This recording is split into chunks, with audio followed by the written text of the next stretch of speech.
Punto Paolo su Pep. Paolo è una che combina. Scusami, ma io mi sono da dormire ieri sera che la trattativa era avviata, certo ce la giocavamo con la Roma, però io a me mi pare pure avvantaggiato. Io mi sono aiutato a mettere un nome con Puletta, c'è il presidente, c'è Giunto, subito loro. Sono svegliato stamattina, tu già stavi dall'altra parte. Paolo mi fai capire cosa è successo.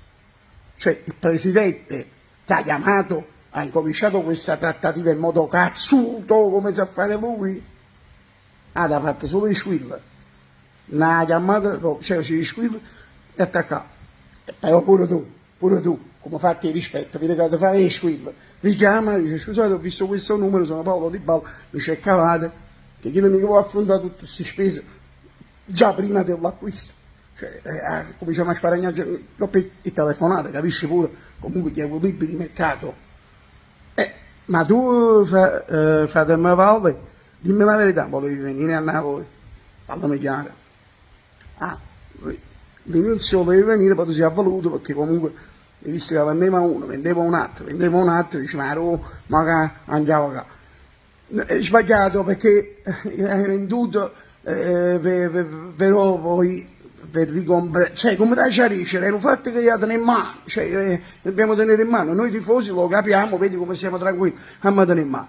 Cioè, ho capito, ha preso i 40 milioni con le belli, però pare che come noi pulisse, però tengo pure spese su, perdonami, il figlio si è visto, si è accattato la macchina nuova, comunque ci sono degli equilibri familiari da rispettare. Ma l'allenatore l'hai sentito? Spalletti?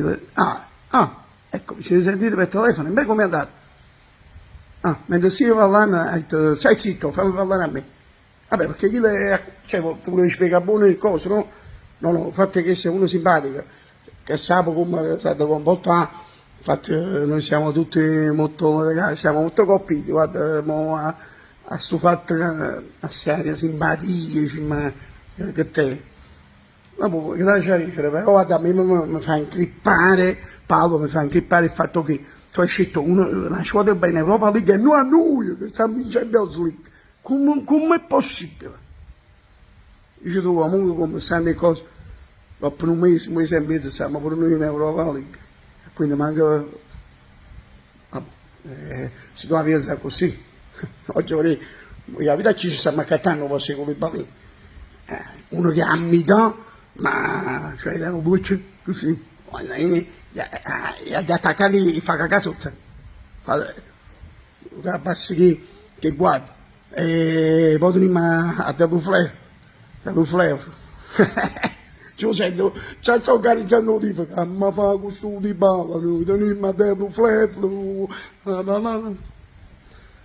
state accorto a te, tu pure ci sta grande, cioè, pure viene benedetta noce, in bocca al lupo, però, bocca al lupo, voglio, non abbiamo problema qua, sono vero presidente, ciao.